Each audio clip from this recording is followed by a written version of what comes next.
2004 Ford F-250. Crank no start issue. I did a compression check on it today, and the lowest cylinder I had was 360 psi. Put everything back together, and when it cranked fast like it had no compression.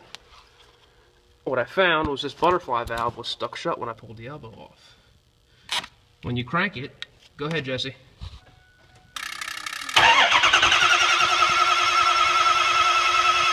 Alright, without air going in, it's not making compression, it's not making any resistance. That's why it's cranking fast. You tap that valve, crank it, Jesse.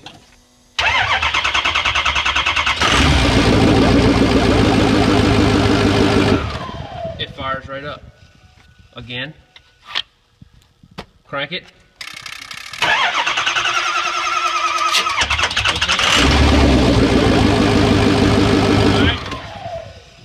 The valve was stuck shut.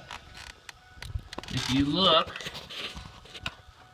down in the throttle body, you can see where it was rubbing right about there and sticking shut.